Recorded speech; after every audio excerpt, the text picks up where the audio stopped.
चेन्नई के तालवर में एक जगह थी जो बॉलीवुड के झिलमिलाते संसार का जादुई महल थी, जेमिनाई स्टूडियोज। यहां सुबह की धूप जब लाल ईंटों की छत पर पड़ती तो पूरी इमारत फिल्मी रंग में रंगी लगती। पुराने अस्तबल को अब मेकअप रूम बना दिया गया था, जहां कलाकारों के चेहरे पर पैनकेक की मोटी परतें चढ़ती थी। मेकअप विभाग में समय समय पर बंगाली, मराठी, कन्नड़, आंध्र, एंग्लो बर्मी और तमिल कलाकार आए, जैसे पूरा भारत वहां बसा हो। स्टूडियो में मुख्य मेकअप मैन सबसे ऊपर था। हीरो हीरोइन उसी के हवाले रहते, फिर उसके सहायक धैर्य से अपनी बारी का इंतजार करते। पदक्रम के सबसे नीचे वह ऑफिस बॉय था, जो दरअसल 40 का हो चुका था, पर अब भी दिल से कवि या अभिनेता बनने का सपना देखता था। हर दोपहर जब लेखक के पास कॉफी मग लेकर आता तो ठंडी मुस्कान से ज्ञान दे डालता। यह जगह सिर्फ नाइयों और बोझिल मानसिकता वालों की है। यहाँ रचनात्मकता दब जाती है। वह एक नाम से चिढ़ता था, सुब्बू से।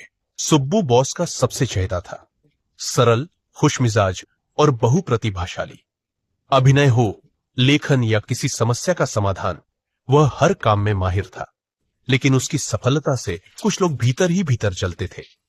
यही था जेमिनाई स्टूडियोज, जहां रचनात्मकता और ईर्ष्या दोनों साथ चलते थे। स्टोरी विभाग में एक वकील भी था, एकदम अलग, स्याह कोट, सफेद शर्ट, गंभीर चेहरा। और जब स्टोरी विभाग बंद हुआ तो उसकी किस्मत भी वही थम गई। जेमिनाई स्टूडियोज अपने कवियों के लिए मशहूर था। दोपहर की कॉफी, खादी के कुर्ते, गांधी जी की बातें, माहौल देशभक्ति और आदर्शों का था।